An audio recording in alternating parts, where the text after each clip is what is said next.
Tonight, the inauguration of Pope Leo XIV, a day sent from the heavens. St Peter's Square, bathed in sunshine, will take you there live. World leaders rolling in. Our Prime Minister, one of many Australians, the most significant stop on his overseas tour. Caught in the act, a Petersham vandal wanted for weeks, messages of love and unity covered with symbols of hate. A shake-up for Sydney renters and landlords starting tomorrow, but we're still way behind the rest of the country. Deadly disaster in New York City. A Navy tall ship ploughs into the Brooklyn Bridge. Sydney saturated. The big wet is here, and there are wild warnings for the days to come. And return of the King. Clint Gutherson leads the Dragons to a Broncos boil-over as Laurie Daly gets ready to name his Blues. Live from Sydney, 7 News with Mark Ferguson.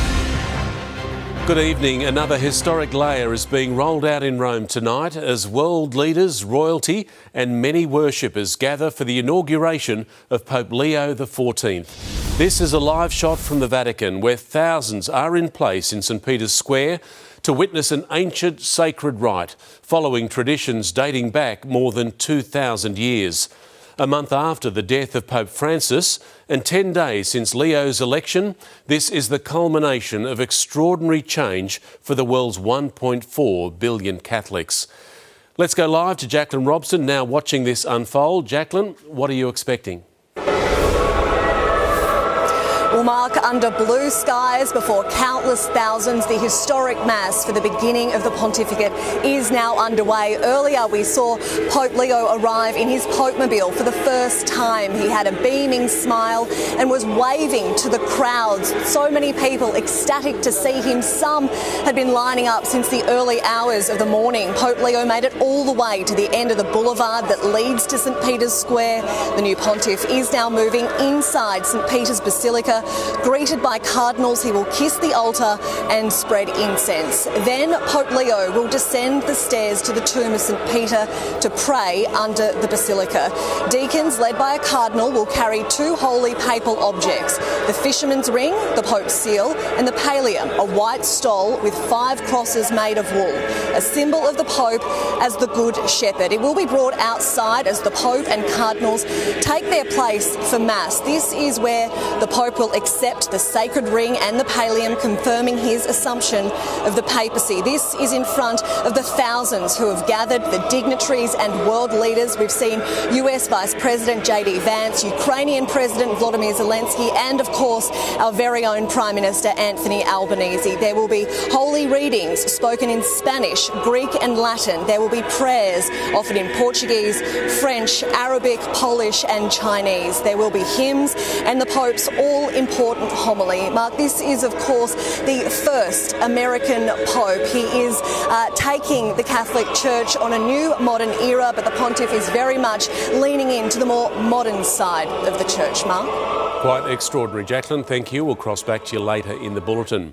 Isabel Mullen is also at the Vatican. Isabel, as we've just heard, the Prime Minister is among the guests for the Pope's inaugural Mass. Mark, the Prime Minister is here at the Vatican representing Australia as world leaders gather on the sidelines of this historic event. Anthony Albanese will be looking to make deals today. It's rare for Prime Ministers and Presidents from every corner of the globe to all be in the one place at the one time. It presents a unique opportunity. The deals done here today reshaping diplomatic relations. Carrying their faith with pride. At St Peter's Square, pilgrims arrived by the dozen. You see the passion that people are walking down the pilgrimage and they're chanting in Spanish, and just how much it unites the people as a whole is really, really important. Here to witness history, the inauguration of the world's first American Pope, Leo XIV. It's kind of unreal, isn't it? It's surreal. But, I said to all the boys in the Mount Barker Footy Club, I'm heading over to Rome and I might as well go and meet the Pope. It just feels so magical at the moment. We were just looking into maybe getting him baptised. Yeah. Because they're all baptised. Just something as like a new thing. The Prime Minister also here in Rome. hard for me to go anywhere quietly. Oh, I'm loving the glasses though. There you go, good to see it. Taking the scenic route, walking from his hotel to meet with Catholic leaders. I think you're looking fit. It is a great honour for me to be here representing Australia. Part of who I am is my upbringing, and my faith that I was raised with is an important part of who I am. But there's also big business to be done. Vatican City doubling as a forum for major trade and security deals as world leaders descend on Rome. We're up for a deal with the European Union. We're up for a deal, but not any deal at any price. On the Prime Minister's political dance card, the EU's Ursula von der Leyen, Ukrainian President Volodymyr Zelensky and Canadian Prime Minister Mark Carney. The world understands that free and fair trade and global markets can't be taken for granted.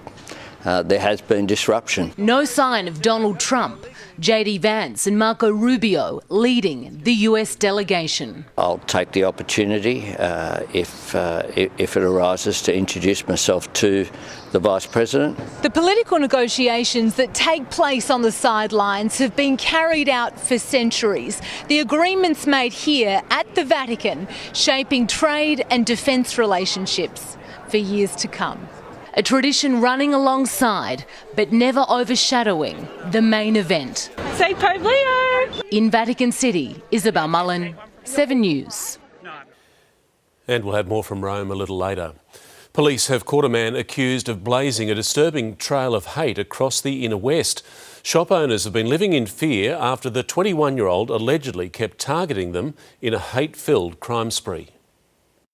Dressed in all black, he's accused of targeting shops full of colour, like Felicity Moody's florist in Petersham. It's really important to me that all individuals feel welcomed in this space. In the early hours of this morning, police patrolling Crystal Street in Petersham saw a 21-year-old man. He was caught with the paint can literally in his hand. He's been wanted since April. Because it's actually the third time in about 2 weeks. He's accused of spraying over pride and Indigenous flags, symbols of inclusivity, like the posters on the windows of Reverend John Ivor's Metropolitan Community Church next door to the florist. It's just unfortunate that there are still people who are so negative about that, when all we're trying to do is just live our lives as who we are. He's been charged with 53 offences, including spraying the Nazi symbol 21 times and 23 counts of damaging property right across the inner west, Newtown, Erskineville and Petersham. And the police officer, I think his exact words were, "Yeah, this guy seems really hateful." The Reverend's message is a simple one.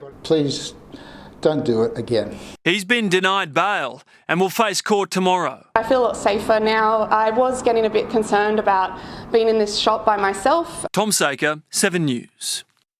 There has been a deadly, terrifying incident at one of the world's most famous sites. 2 people were killed when a Mexican Navy sailing ship ploughed into the Brooklyn Bridge on New York's waterfront.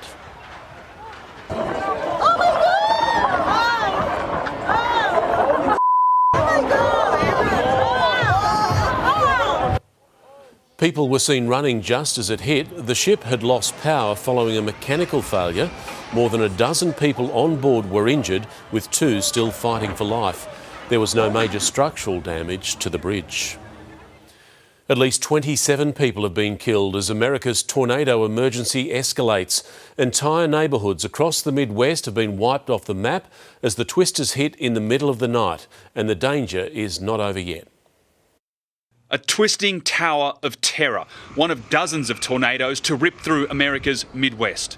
Oh, shredding houses and flattening businesses, wiping out entire neighbourhoods in Kentucky and Missouri, leaving a wasteland of rubble, debris and death.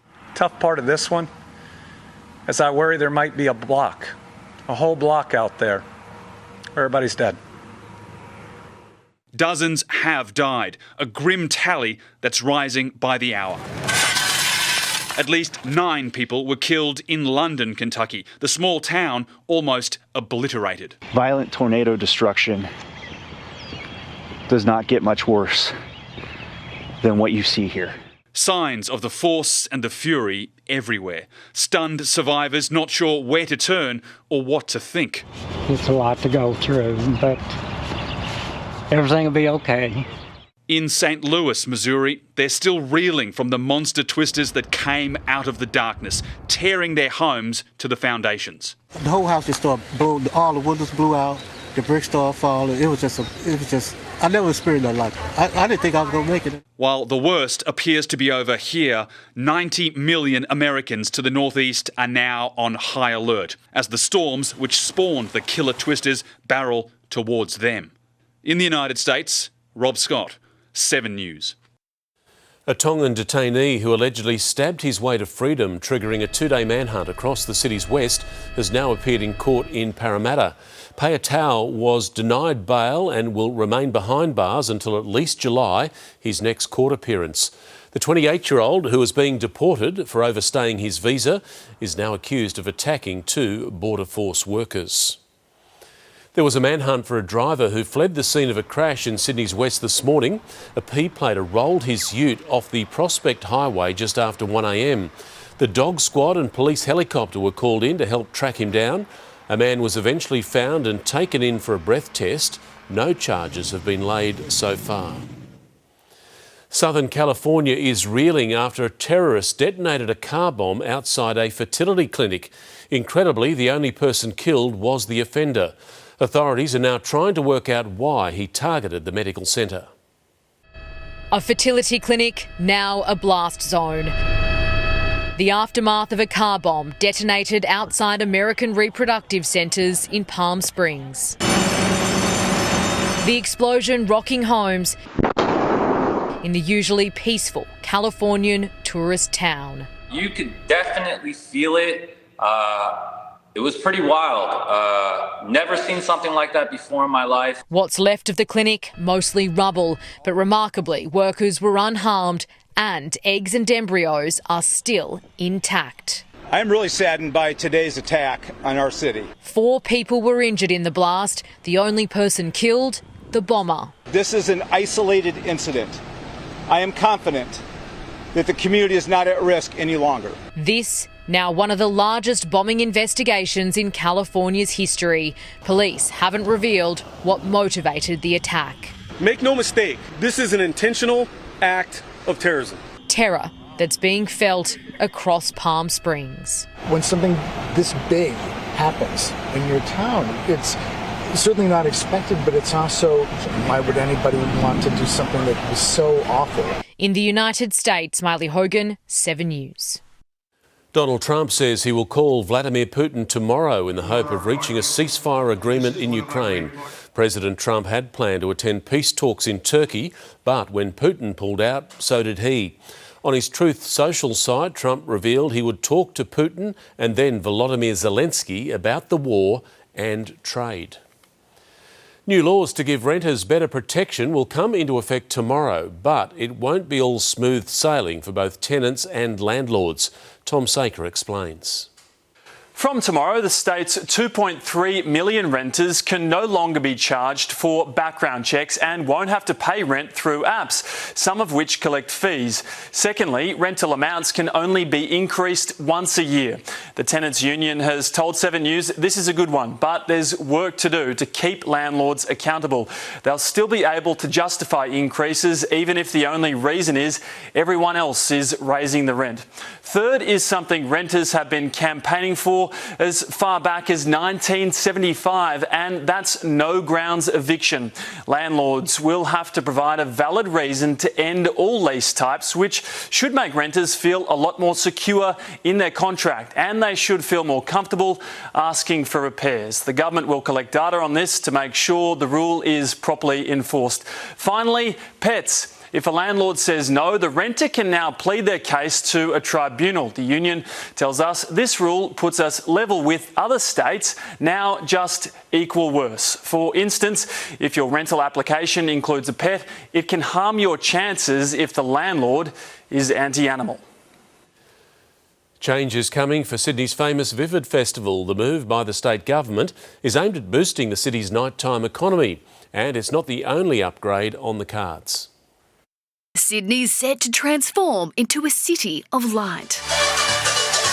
As the Vivid Festival rolls around for its 15th edition, and from this year, a key change. We're extending operating hours on the 3 Sundays of Vivid, allowing later trading. Pubs, clubs and restaurants given the green light to keep their doors open until midnight. This used to be a time of day when small businesses would be rolling down the shutters, closing their doors. Instead, they're throwing them open. And it's not just Vivid lighting up Sydney with bold new plans to transform Sydney's Western Harbour into one of the best waterfronts in the world, driving up tourism spend from $884 million last year to $2 billion by 2030. The new Sydney waterfront company behind the proposal, working to unite businesses lining 7 kilometres of the harbourfront. Creating a destinational brand for the whole waterfront that we can work with Tourism Australia and Destination New South Wales to really proactively sell to tourists and visitors. The plan, more than 5 years in the making, only coming to life after legislation passed Parliament this week. It brings New South Wales into line with every grown-up,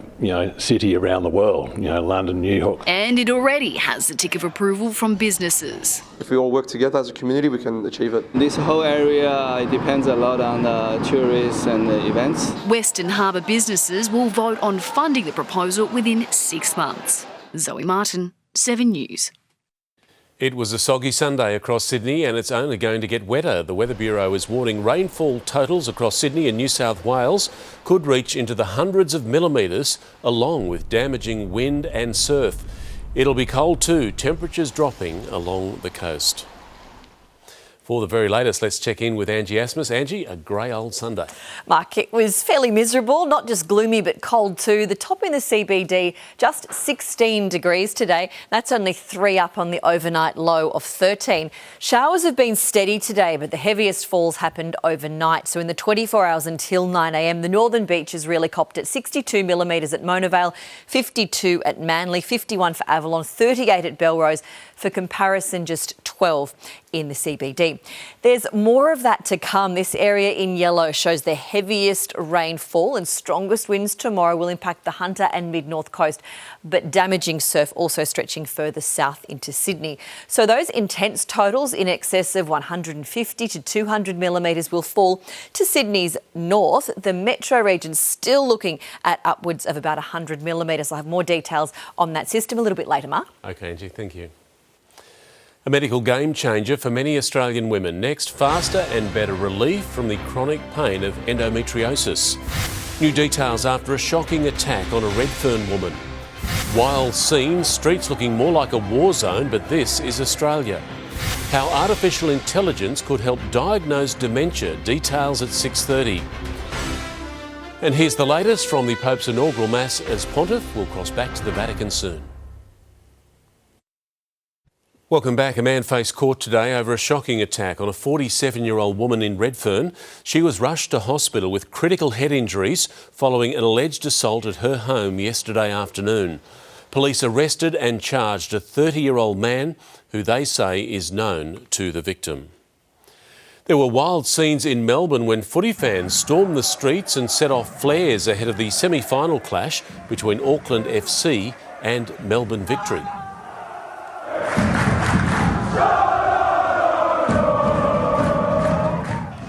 Police arrested one of the supporters, a 24-year-old man, accusing him of obstructing officers.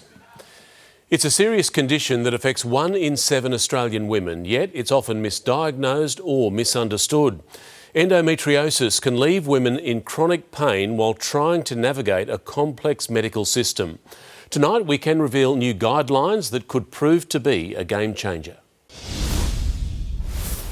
A familiar face on our screens, Sophie Dillman as the feistiest Ziggy on Seven's Home and Away. Oh, no, you too. But behind the scenes, once a month, she was in agony. I would walk around everywhere with a hot water bottle and we'd be rolling up and I'd pull the hot water bottle out of my pants and chuck it to the side and one of the camera assistants or someone would grab it in between takes. Sophie, one of the estimated 1 million Australian women living with endometriosis, many often misdiagnosed. They found what they thought was just scar tissue and I said, no, I want you to test it. And it came back and it was endometriosis. A condition sometimes mocked. Honestly, Endometriosis, and this is controversial. Don't say. No, I'm going to say it. It's controversial. Yeah. It's made up. I'm more than happy to show you my surgery scans, show you the scars on my bellies. I'll tell you the life and death situation I was in. It occurs when tissue similar to the lining of the uterus grows outside of it.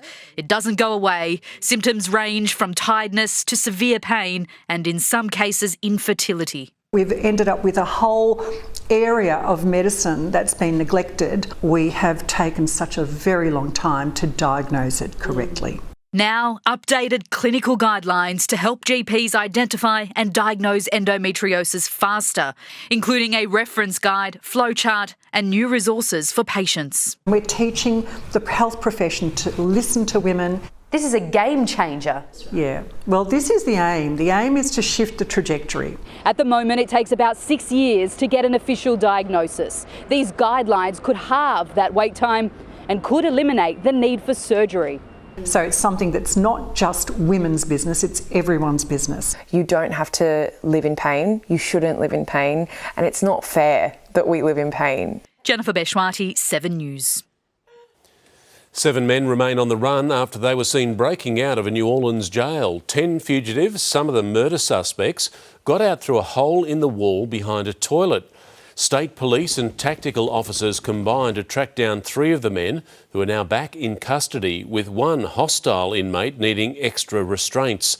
The state governor declaring on social media, 3 down, 7 to go, lock them up. More of Sydney's top stories are next, but first we're back to the Vatican, the world watching as Pope Leo XIV's reign officially begins. Exclusive inside Western Sydney's domestic violence crackdown. Australia's new AI weapon in the fight against dementia. A controversial climax to another crazy and kooky Eurovision Song Contest. A mother and daughter share their incredible weight loss success, but was it worth the cost? From noise complaints to six-packs and celebration, Cronulla's bagpipe player. And ahead in sport, Origin selection time with late drama for both teams. The latest soon.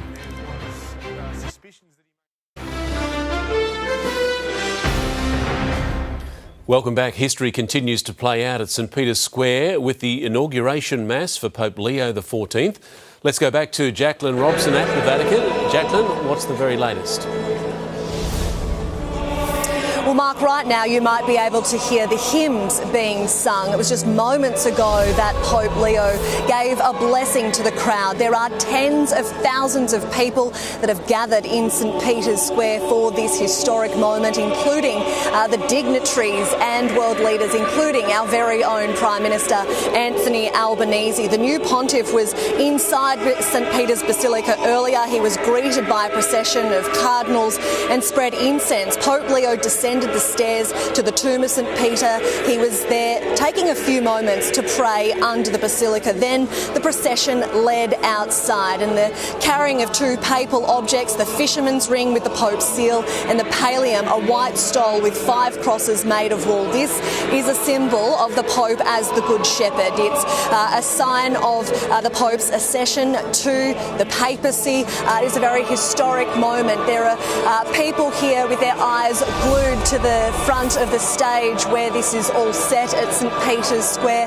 The first American Pope in history. It's marking a new era for the Catholic Church, and we are expecting this entire service to take about 2 hours. Mark?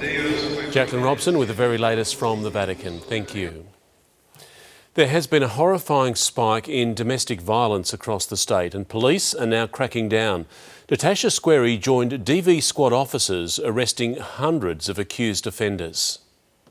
Tonight we can take you inside the coordinated crackdown where police officers are working around the clock to protect vulnerable victims in suburbs across Sydney and hold abusers accountable. They're responding to a troubling rise in reports, with 1 call for help every 3 minutes.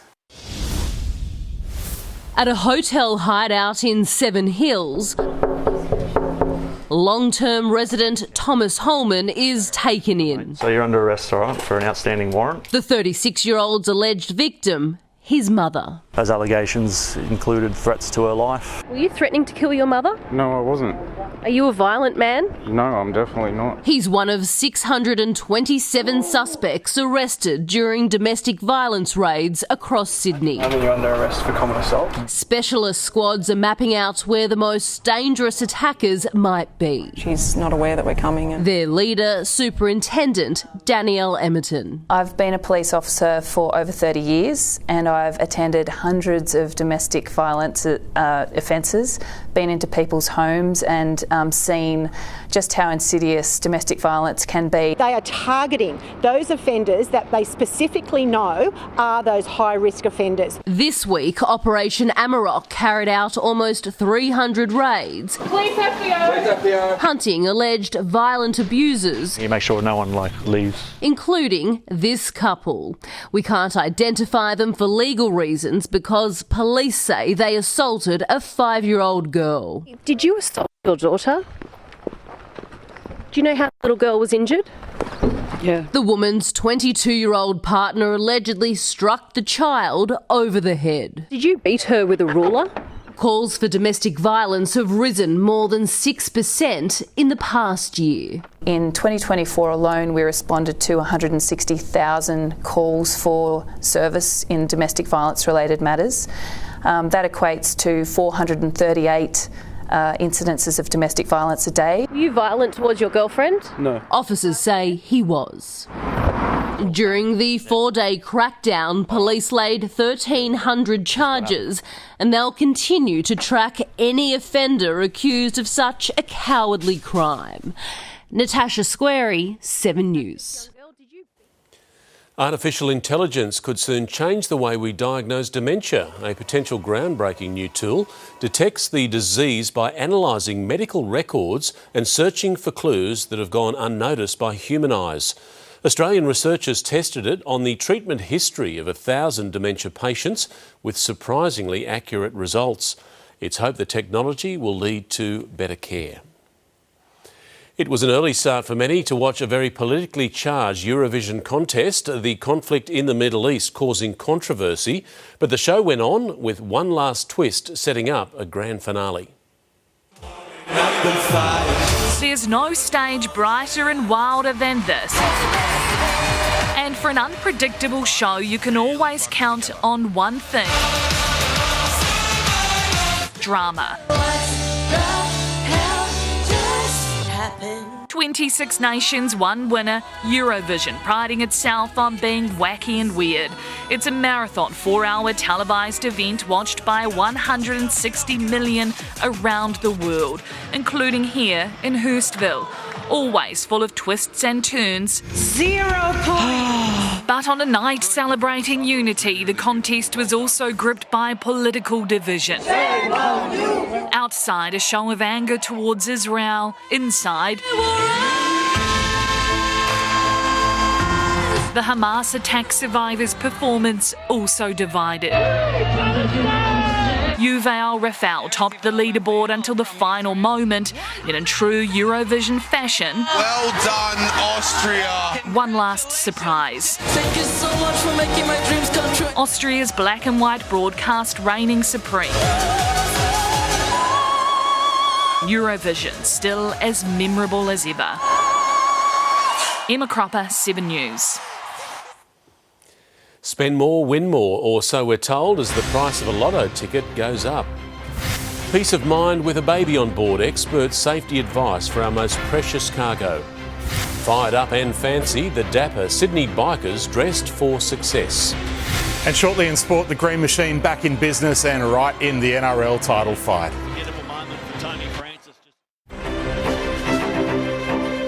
Welcome back. The price of a Lotto ticket is going up, but so is the prize money. Those hoping to strike it rich will have to pay an extra 10 cents per game. That means the cost of a 12-game ticket will jump from $10.10 to $11.50. The Lottery Corporation says the rise will cover an increase in prize money, with Division 1 going from $5 million to $6 million. Road Safety Week has seen thousands of parents utilise free child car seat checks, with an alarming 70% not installed correctly. But with the help of new technology on the horizon, fittings could be completed with the click of a button. Protecting your precious cargo from the palm of your hand. Well, what we might do is we're just going to have a closer look at your harness here.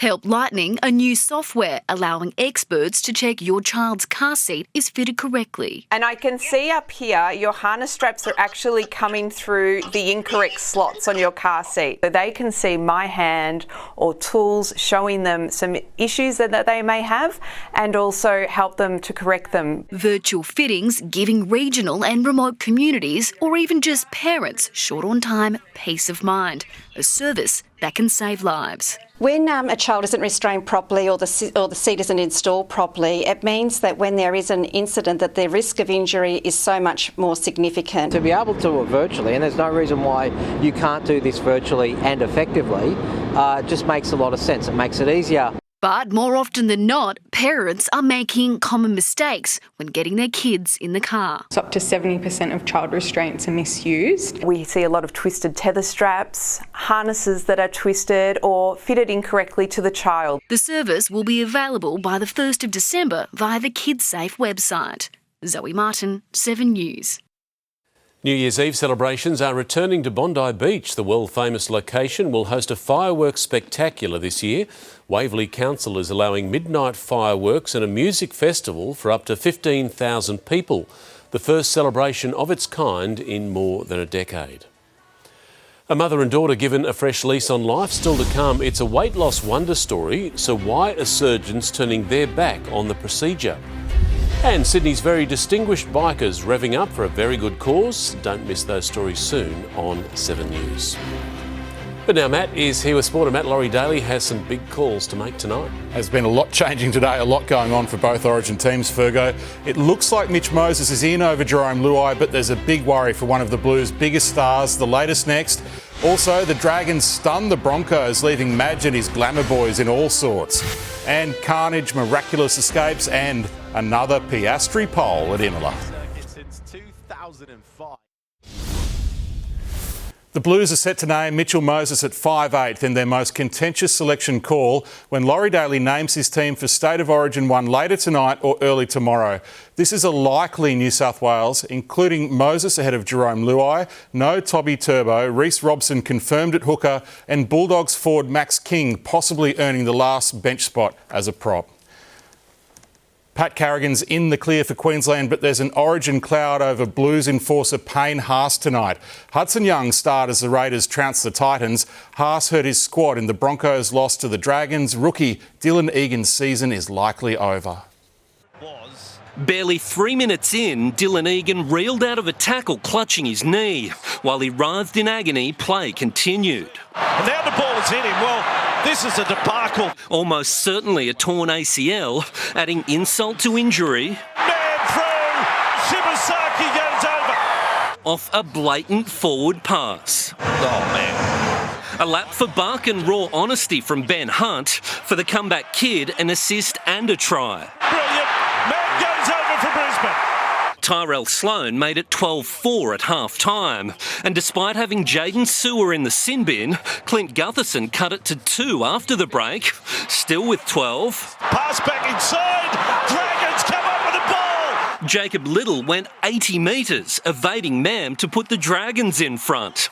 Back at 13 on 13, Mam released Katoni Staggs to give the Broncos back the lead, and the wild momentum swings kept coming until the end. The Dragons scored twice, then survived a furious Brisbane rally to post a season-defining win. There must be some sort of football god out there. Great spirit, great club spirit, great team spirit, got us home. A bit of a Jekyll and Hyde team, really. You know, we show such great stuff and then we sort of go the other way. Payne Haas's quad is a big concern for the Blues, but Pat Carrigan will be fine for the Maroons after some mouth surgery. In Canberra, a freakish play from Seb Chris paid dividends against the Titans. Oh, that's clever from Chris. From 12-all near the break, the Green Machine switched into overdrive. Hudson Young among the scorers ahead of an expected Blues recall. Nick Markham, 7 News. The concussion ruled Jake Trbojevic out of returning as Blues captain. Daly Cherry-Evans will continue as Queensland skipper. Murray Taulungi's the latest ruled out for the Maroons. Club footy still matters too, asked the Sharks after beating the Storm last night. 7 weeks away from Shark Park, worth the wait. It was up there. You also sit in the back of your mind, you know what the Storm are capable of. Xavier Coates made that clear with a try worthy of the AFL Mark of the Year. Unbelievable! Xavier Coates reaches the sky, comes down with it. But Cronulla proved they're up there too. Losing Jesse Ramian to an eye injury and Sam Stonestreet to an ankle early, they fended off a second-half fight back to beat the premiership favourites 31-26. I think it's my first time beating the Storm, so I'm pretty happy. The Storm are 6-4. Lost win. It's concerning whether the Origin's on or not. Blues outsider Ryan Papenhuyzen wasn't charged for a late swinging arm on Ronaldo Mulitalo. Hamole Olakau'atu was cleared for a scorpion kick to Murray Taulungi's head in Manly's 24-6 win over the Cowboys. Tom Trbojevic is still clearly hampered by a leg injury. His brother and Origin captain Jake is out due to a Category 1 head injury. As a mate, it does get hard to see those things out on a footy field, and I can't even imagine how his brothers were feeling seeing something like that. Billy Slater's confirmed DCE remains as Queensland halfback and captain. James Manton, 7 News. Jerome Luai and Latrell Mitchell are among a handful of Origin hopefuls on show in Campbelltown for the final game of round 11, West Tigers versus South Sydney. Saliva Havili burrowed his way over for first points. The Bunnies lead 12-0. The Swifts are still unbeaten. The Giants still last after their rough and tumble Super Netball derby at Ken Rosewall Arena. Kiwi import Grace Wecker shot 64 from 67 in the Swifts' 82-69 win. Go for the one-pointer through Wecky. I think it's just too easy at this point. Yeah, we wanted to come out with a mark, and I think we did that. The Swifts are 6 from 6. Oscar Piastri was ice cool at Imola during a chaotic qualifying session for the Emilia-Romagna Grand Prix. Yuki Tsunoda cannoned into the wall at 240 k's an hour. That is a huge amount of contact. Did he roll? He did. Wow. Piastri didn't quite nail his final flying lap, but still snared pole by less than 0.04 of a second from Max Verstappen. We're confident. The car's been quick, but it's not been the most consistent, and I think today we did a good job. The Aussie is gunning for 4 wins in a row. They'll have to arrest and jail Scotty Scheffler again to stop him winning the PGA Championship at Quail Hollow tomorrow. Oh, baby, be as good as you look. My goodness. Look at this. That Scheffler eagle at 14 came just after Bryson DeChambeau had squandered a 2-shot lead late in the third round. Scheffler gapped the field by 3 shots at 11 under. Aussies Adam Scott and Cam Davis are 7 and 8 shots behind the world number 1. A lot of choices for Laurie to make, but I've got to say he's got a lot of better choices in Queensland at this stage, Fergo, so they shouldn't mess it up, surely. Fingers crossed for Payne Haas. We'll see, yeah. Thanks, Matt. A mother and daughter who used their superannuation to fund life-changing weight loss surgery are now worried many who need it are missing out. It's claimed some surgeons have quit, fed up with rising insurance costs and malpractice claims. This T-shirt is what Christy Wilson once wore, a reminder of how far she and daughter Natalie have come. I'm a lot healthier, I'm a lot happier. I can actually sit on the ground and get back up again. Together, they've lost more than 100 kilos after gastric bypass surgery, a procedure that reduces the size of the stomach. Natalie had hers at just 22 after everything else she tried failed. Now I'm able to grow with my son. I was able to have a baby. But finding a surgeon willing to operate could soon be a problem. A study by Flinders and Notre Dame universities has found skyrocketing insurance costs are forcing many to walk away. In our survey of the surgeons, 40% of them had some kind of claim of malpractice. None of them have been proven to be negligent. Now, weight loss surgery is considered the most effective long-term treatment for the 6 million Australians living with obesity. It also helps prevent type 2 diabetes and heart disease for those who can access it. Giving me back my life, and I think everyone should have that opportunity. Amelia Mulcahy, 7 News. Hundreds of bikies suited up in their best and hit Sydney streets on their vintage motorcycles today in a show of solidarity for men's health. They took off from Everleigh, but the Distinguished Gentleman's Ride is part of a global event supporting prostate cancer and men's mental health initiatives. A front row seat to a unique sound across Sydney South, from Happy Birthday to Amazing Grace on tonight's Bright Side. And the wet weather is far from over in Sydney. Your very unsettled week ahead is next. Tonight's 7 News headlines. Pope Leo XIV's inaugural Mass is happening now in a sun-soaked St Peter's Square. Our Prime Minister among the world leaders in attendance. Police have caught a suspected Petersham vandal and hit him with dozens of hate crime charges. At least 2 people were killed when a Mexican Navy tall ship hit the Brooklyn Bridge.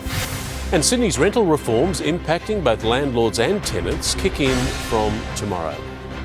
Now here's Angie with the latest on Sydney's weather. Thank you, Mark. The rainfall arrived overnight and it is here to stay. We're expecting a deluge in Sydney this week with flooding rain likely further north.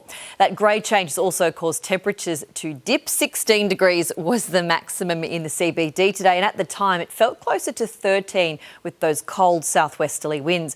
The northern beaches picked up 50 to 60 millimetres of rain last night. Those falls continued today, but they were much lighter.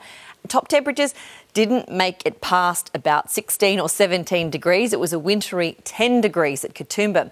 A coastal trough is forecast to deepen and stall off the mid-north coast and Hunter tomorrow. That's the reason for all the rain and for this yellow warning zone for heavy rainfall and damaging winds. The more narrow yellow band covers damaging surf, and that is impacting Sydney beaches. The winds will also strengthen as that trough deepens, so we'll see fresh and strong gusty southeasterlies overnight and into tomorrow. Our state will feel the force of that system. Other regions are looking much more settled. Just a passing shower for Brisbane, 23 degrees. Cool but fine with the tops in the teens across Canberra, Melbourne, Hobart and Adelaide. Fine and nice and warm for Perth and for Darwin.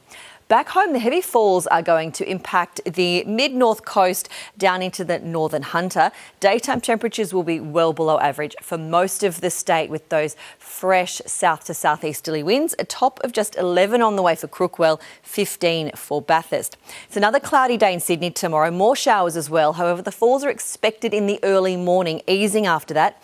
Temperatures a little bit warmer than today, 19 degrees for most spots. It'll be a wild day on the water though. Southeasterly winds to 35 knots, southeasterly swell to 4 metres.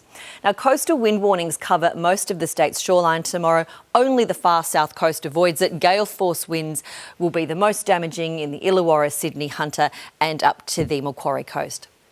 In the CBD, those showers will continue tonight and tomorrow morning. Chance of a storm, but the wet weather easing after that with a top of 19 degrees.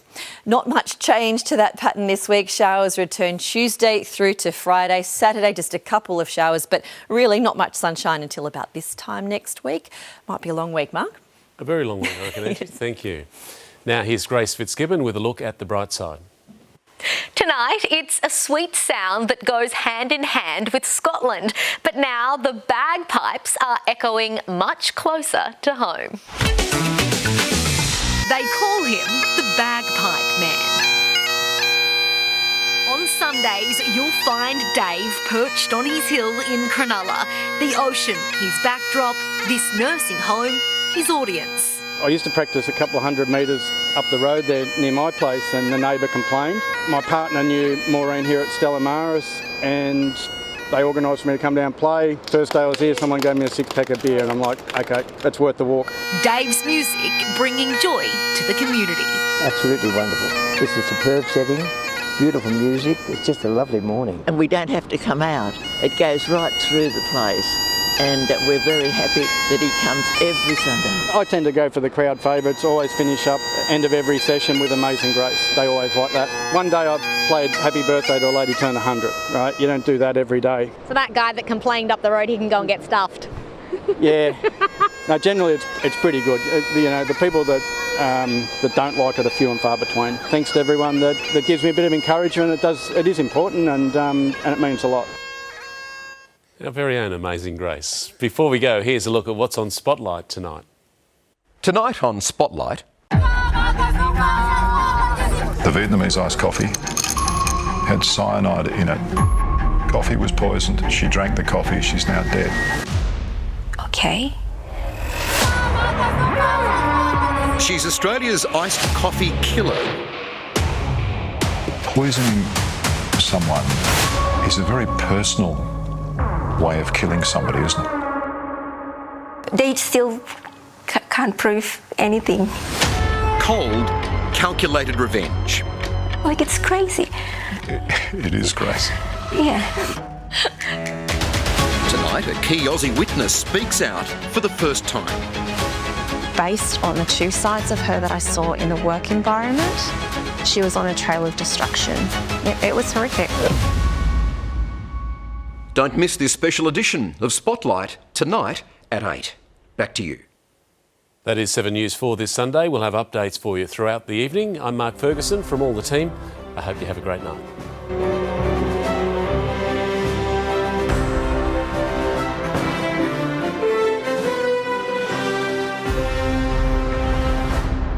The 7 News app will give you the news you want every minute of every day, including breaking news alerts. Download the 7 News app now.